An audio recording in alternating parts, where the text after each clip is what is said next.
This is Audible Bleeding, the vascular surgery podcast. We're here to help you keep your finger on the pulse.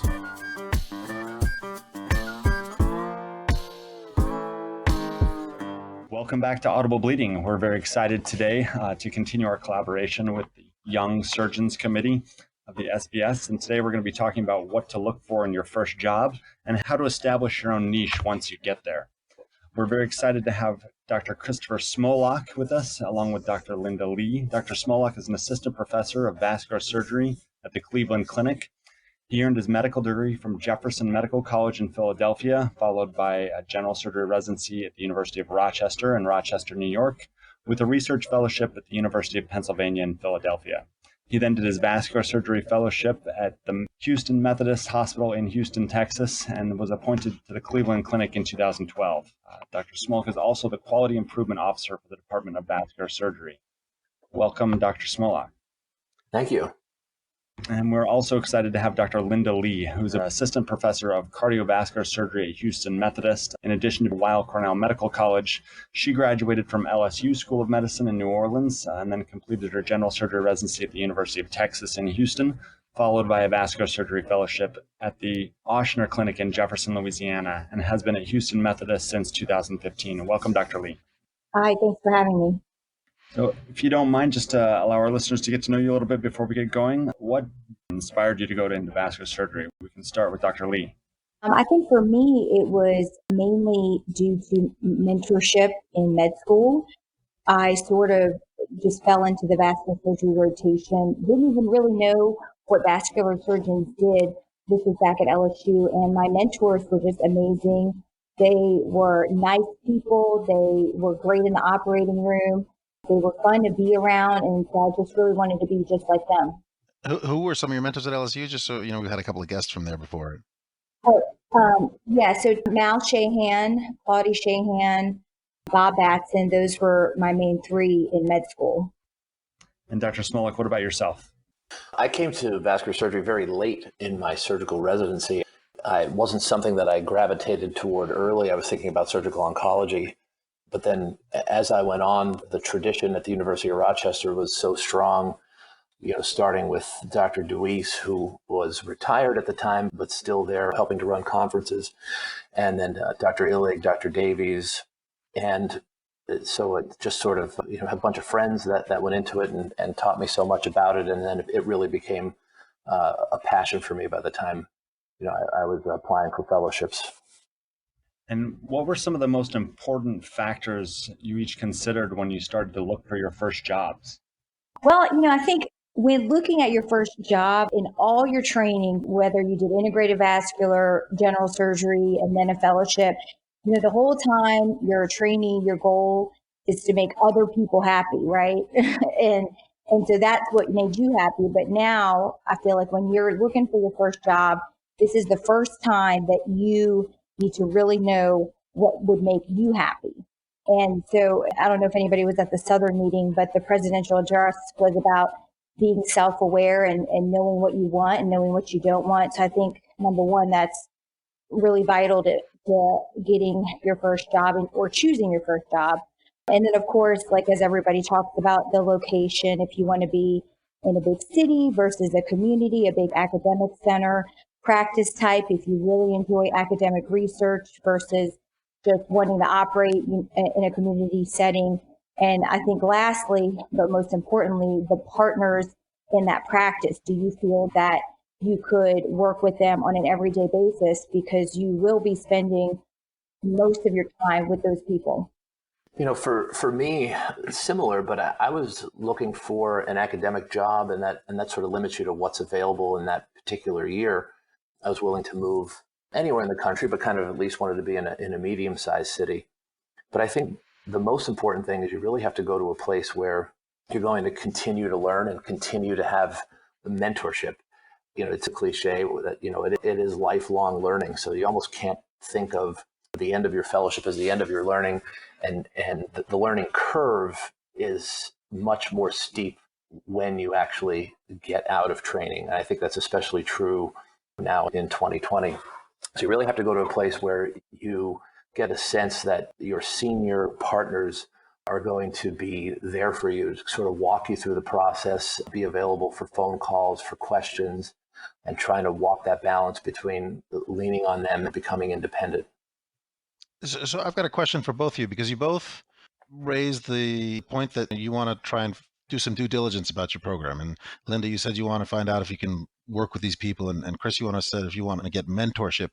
And if you're going somewhere where it's not a program where you trained at, how do you go about finding that information, like reliably sussing that out ahead of time and making those kind of decisions? Well, I mean, I think the vascular surgery world is so small. I mean, we pretty much know each other. You can always talk to your friend, your colleague, somebody that you met on your fellowship interview trail to see, what the reputation is in that program. Also, from my regional reps, new people in that region and could talk to their reps to see, is this hospital, good to work at? Are these people going to mentor me in my first job? But yeah, I mean, it's a really small world. So I think the information, you just have to do some reconnaissance and figure out, who knows what. Yeah, I would agree. I think very similar to being a vascular surgeon and a doctor, and you're kind of a little bit like a detective, and we ask our small world. People have reputations, and they may be well-deserved or not, and you just have to investigate those things. So I talked to recent graduates of the program who were just a year or two ahead of me, also other people who worked and came in and out and at the time, and still generally the chair of our department is someone who's fairly well known. So it's not too difficult, but I think more finding if it's going to mesh with you can pretty easy to find out about these people or how they are, but is it going to be something that's going to work with you? Dr. Smolock, you mentioned restricting yourself to academics and not restricting yourself to geography. Were there any other restrictions that you put on? And then Dr. Lee, if you could comment also. Those are the main ones, but I think within, the academics can go in any variety of directions, as we're all well aware, from basic science lab work, to simply the ability to do complex cases in a tertiary quaternary referral center. So I definitely wanted a place that did the full breadth of vascular surgery across all the different disease processes that we see and approaches to it. So that was probably the other limiting factor. Yeah, I mean, same for me too. I definitely wanted a place that was a tertiary referral center with a variety of cases. I didn't want to, be at a community setting where I was going to, build a practice starting off in fellowship and be on my own, not for at least, the first few years of my practice. And then regionally for me, I was born and raised in New Orleans. And so I definitely knew with my family, everything that I wanted to stay in the South. And so I did training both in Houston and in New Orleans. So those were the two main areas. Now, I interviewed at other places just to see what was out there. But obviously, for me, the region was important for picking a job. So in retrospect, what do you wish you would have considered, or what would you advise any graduating fellows to inquire about once you start in the interview process? Well, that's a hard question for me, I guess, because I am still at my first job. I know a majority of people do not stay at their first job. So I guess I didn't have any regrets looking back at what I chose. But, talking to my other colleagues who have left their first job for various reasons, I think one of the main complaints that people had were they felt unsupported, whether that was from their partners not helping them out when they needed it, or even administrative support. So I think if one is to look at a practice that you're responsible to build that practice up when you're just out of fellowship and you're really just trying to survive and learn how to operate on your own, I think that would be, something that definitely asks, like, what are the tools that you have in place to build that practice? And also ask them, well, why has it failed before to build that practice up in that area? Are there some red flags you might have noticed? You sort of mentioned one specifically, like trying to recruit for a position for a long time. From my perspective, I feel similarly. I feel very fortunate, and I'm sure there were things that I forgot on my interview trail. And came onto a very good job. But I think, again, I probably can't stress enough about asking about mentorship and help when you first start. Also seeing what roles need to be filled. And sometimes, certain jobs I think are looking for a particular person, and whether that's just another partner for the volume and for the call pool, or whether they're looking for one particular thing. I think there probably is a variety of those cases. When you're first coming out of fellowship, you may have some expertise in one particular area if you've done specialty training, and now with vascular residencies, there are some subspecialty complex training that people get in aortic care. So they may be recruiting you for that, but they may just be recruiting you with the idea that you'll have the opportunity to insert yourself into something that's either needed or something that place does very well. So I would ask those questions about perhaps what the vision is for you from the leadership of the division or of the department. I would also probably add to that, that may be one vision, but are there could that evolve into other opportunities? Is the program big enough that if that doesn't work out, or maybe that task is accomplished and more people are hired, kind of getting a landscape of what the future of the department or the division is, where it's going, and how you might be able to bring something even unforeseen into that realm. And just, I think most senior fellows and chief residents in programs are probably starting to interview already, so some of them have an idea of this. But for those who haven't, or for next year's fellows, could one of you just lay out the process between your first email that you send out, or your first phone call you make to finally signing that contract? Well, it was kind of a couple years ago. You email, and in certain cases, if you're not in the same city, you might do a Skype interview, and then you would go to that specific job site and do your first in-person interview. And I think at that time you sort of get a general sense of, okay, what's the job about? Who are they looking for? And just kind of meeting the partners and the, chief administration.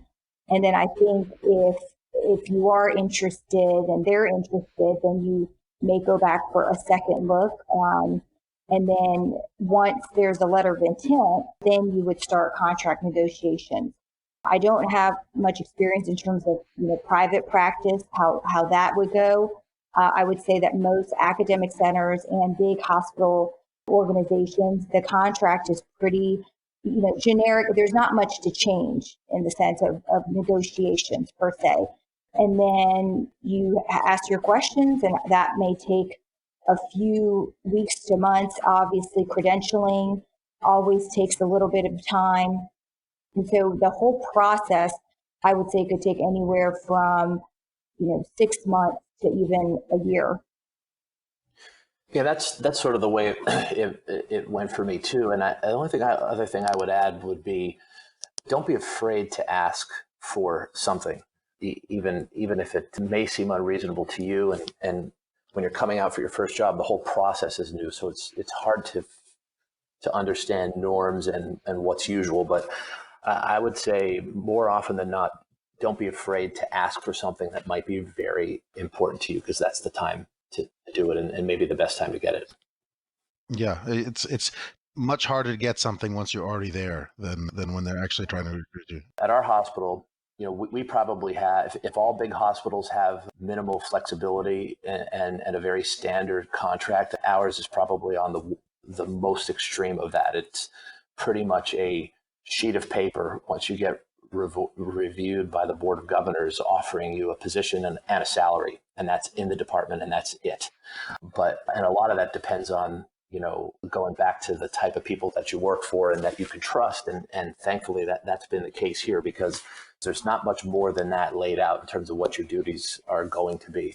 But there were some things, I wanted to take a little bit of time off between fellowship and when I started, and I asked if there was a way that we could work around that in terms of health insurance and a small stipend, and they were able to do that for me. I actually expected the answer to be no, but indeed it was yes, and I think that's a good example of asking for something. Okay, do you guys have any advice in terms of preparing for the first interview at a site? Obviously, you want to do your due diligence and find out the local politics, but any specific pearls you might have for applicants? It's sort of just like residency fellowship interviews, and we go with an open mind. Obviously, look up who the partners there are in the hospital itself, and have a couple of questions that are important to you that you want in your first job, and make sure you ask those. I don't think the first interview would be a good time to say, well, how much you can pay me, or like, what's my bonus, or things like that. That's later down the line. But just get to know the people that you're interviewing with, I guess. Yeah, I think really, obviously being professional and polite, but also being yourself so that you can really get to know them and they can get to know you, and seeing if, before anything else, are your personalities going to mix it, and is it the type of place where the department or the division is predicated on each individual? Maybe it won't matter as much, but if it's predicated on a group functioning together in a healthy way, then it's going to be very important to be yourself and show your personality and find out what the rest of the department's personality is. What about the second interview? Presumably they like you at least some to invite you back. What type of things should people make sure to ask about during their second interview? So the second interview, that would be the time to kind of talk about if there's any, what your role is as the service line, right? Because if there's not defined roles, is there competition with interventional cardiology? Are you going to be the person they call in the middle of the night for a thrombectomy, but then from Monday through Friday, is it going to be, another department? Also, like specifics of, working there. So the call schedule, finances, I'm not sure when that would be, I don't know, second interview, but, at some point you do have to discuss that salary, what your responsibilities are in terms of if you're at an academic center, how much research do you need to do? How much do you have time to teach and things like that? Because it's kind of like, getting a job is kind of like dating. It's much harder to break up once you sign that contract. So you really want to get all your questions out. Yeah, I think it's the second interview is more of the nitty gritty and the time, when you both decide that you like each other and you can work together in some way, and then just trying to figure out the details. Interestingly enough, I didn't have too many second interviews myself, just two. And a lot of that was just to further expand, meet more people, see if it's the right fit. But here at the job that I eventually took and still have, there was no second interview. It was just sort of an over the phone thing, and kind of knew what we were getting into from a fairly long first interview. Do either of you, or Dr. Lowe's, you can also comment, have any advice as to when you start pulling back from other programs? When do you start telling people maybe no, you're not interested or something? If you think you have a couple second interviews, or you have a second interview that you're very interested in, when's the right time to start pulling away? That's difficult, because you certainly don't you don't want to be left high and dry. But I think, similar to use Dr. Lee's dating analogy, you don't want to get involved in something that's bad. So I would say I'd try to be patient as much as possible. I think programs understand that. Like we said before, it's a small specialty, so we understand what we're all going through, and that I think anyone who pressures you into making a decision that's probably a red flag. I think the best places understand that it's a little drawn out. You should make a good decision, not under pressure. And those are the places that you can tell from the start have your best interest at heart, and probably a place that you might want to be at. That seems like very good advice. Yeah, this whole process, there's a lot of uncertainty on both sides. And so, if you know that you go to a program and it's definitely not a good fit, you don't have to drag out the process. But you also don't want to close any doors while you still don't have a firm offer in hand. So it's almost like applying for fellowship. Like you can rank certain things as I would be okay to go here, and then certain programs I'd rather not match than go there. Same thing is like right. Sometimes it is. Sometimes for everybody, I would agree with that, Dr. Lizzie. It's sometimes better to go unmatched. In this case, it would just be for a little bit, but then to be stuck in a bad situation and leaving a first job early. So I would again stress patience, even though that's a hard thing to do when you just want that to be settled. And the job market out there for the vascular fellows is pretty good. So I think that you guys are in the enviable position that you will have some choice, and so you can be patient as far as the choice goes. It seems like the job market is very good, especially for private practice positions. But Dr. Smolock alluded to this earlier. Academics, it almost seems like you're playing the lottery a little bit as to what's available that year. Especially if you're needing to geographically restrict. Do you think it's better to wait that out and see what continues to become available if you ended up in that situation?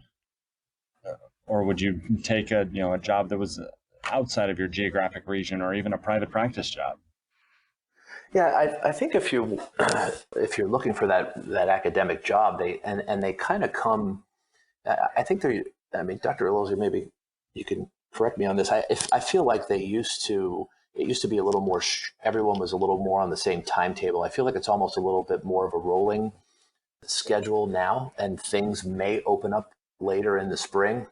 And given that you do have a fallback, perhaps with a private practice job, you're not going to be jobless.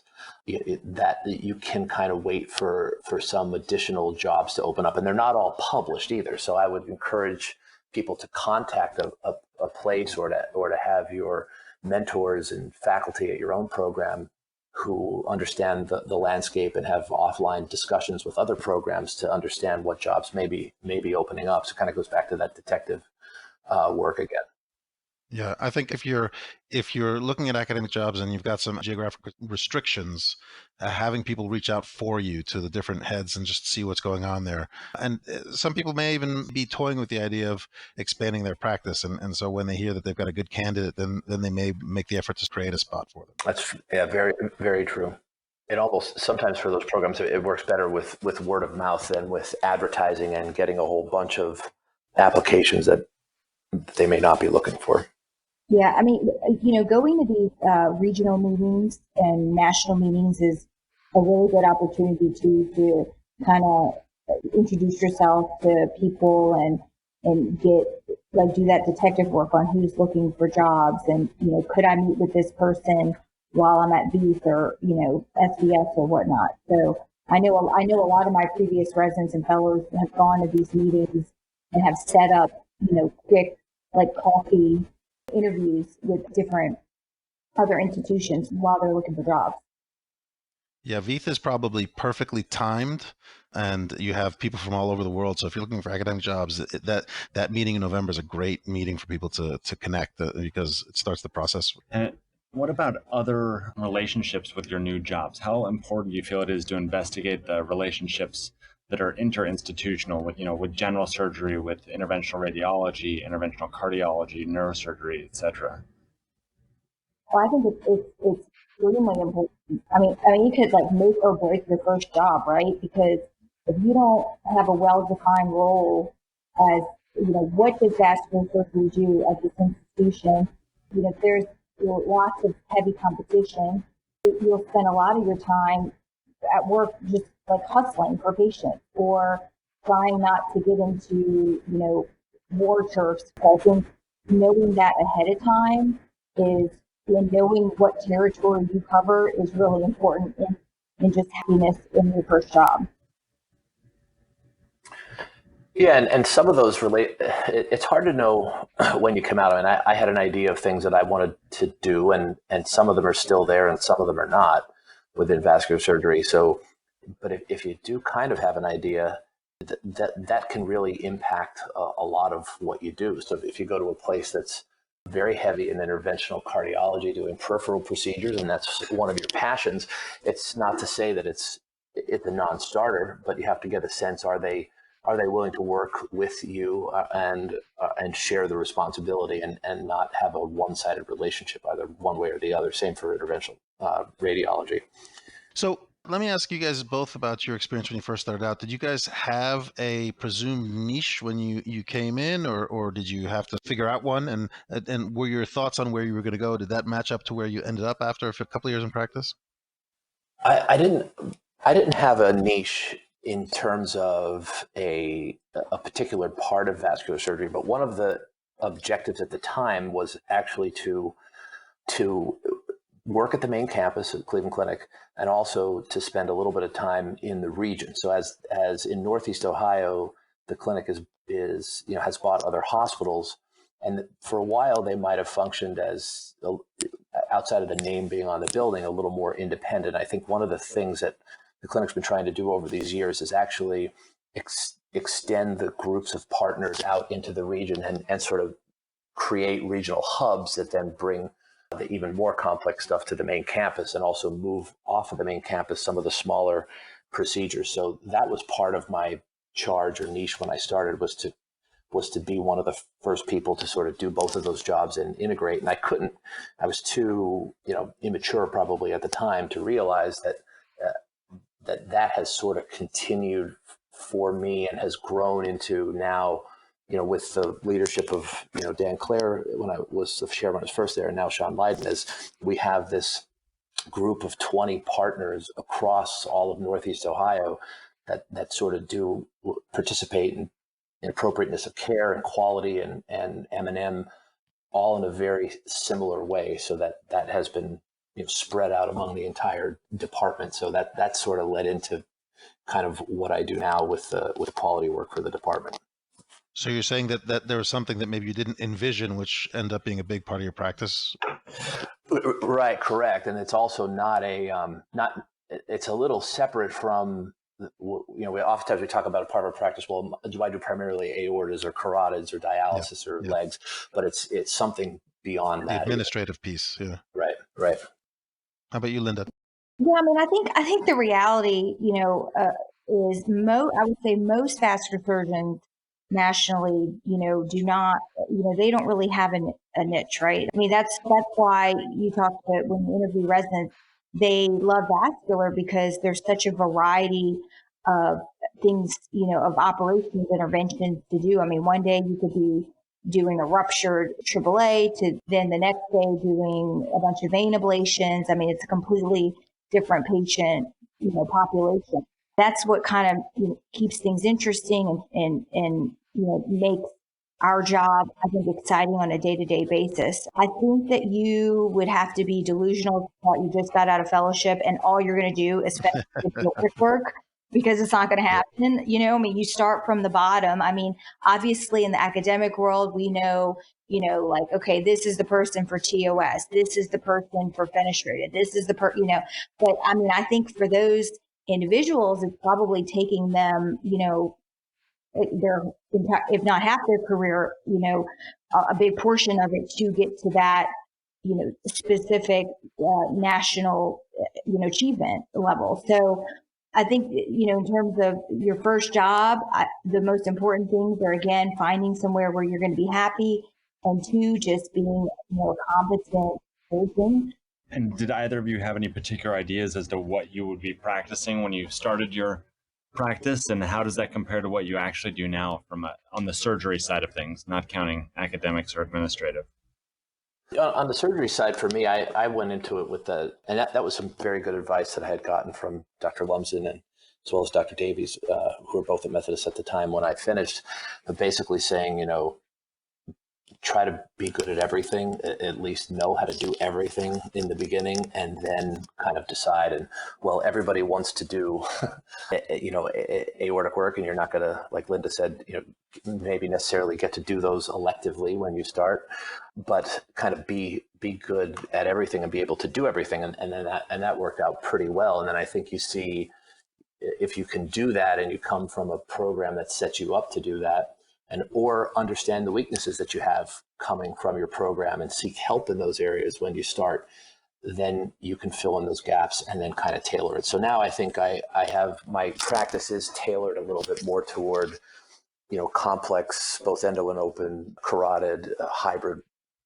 carotid disease, also, aortic work, explants, aortic occlusive disease was another thing that I couldn't anticipate seeing as much as I do here. So that may be a regional difference, but that's sort of what I've come into, but still do, legs and dialysis and venous work as well.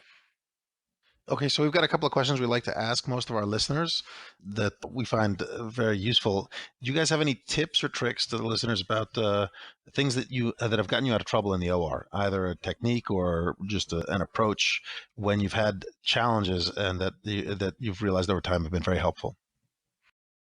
I was going to say, I sound like a broken record, but I tell you, the one thing that's getting me out of trouble is just call for help. I think that especially when you're first coming out in training, you may feel like you don't want to always be calling. You want to show that your value and that you're well trained. But especially if you're in a practice that sees a lot of complicated problems or something that you're not as well adept at doing, there is no shame in calling someone who you know is down the hallway or maybe down in the clinic and who can come and help you right away. Even if it's a false alarm, I tell you that the patient truly benefits from that. Yeah, I would agree with this. I would say, the first couple years out, it's so important to know when you need help and to not be embarrassed to call because, you don't want, your first carotid to end up, with a stroke or whatever, because then your reputation, that's your reputation your first few years in terms of your complications. So, if you get into trouble, make sure you call a partner on call at night even. Sometimes you're exhausted. Sometimes you just need a second set of eyes to just say, okay, this is the right thing to do. You're on track. I would do this. So I found that there have been times when, if you've been operating all day into the night and your brain's foggy, to just call somebody and say, hey, what would you do in this situation? And I think with Alan Lumsden always says, you can turn a good case into a great case, right? But I think for vascular especially, always expect the unexpected. So, you go in there with plan A, but always have plan B and then even sometimes have a plan C because it may not work out as you expect. I'd say from a practical and technical point of view, I think whenever you're doing aortoiliac work, probably of any kind, and you cross something that's occluded and you balloon it, I would keep the balloon on the wire and have biologs in the room. Yes. Never lose the wire. Keep the balloon, pull that balloon out, but keep it on that wire and keep the covered stents in the room. Well, thank you very much for both of your time today. I'm sure our listeners will be excited to hear this topic as everyone's getting a little bit anxious as we start looking for jobs. We appreciate the time and the advice. And it was nice having you on Audible Bleeding.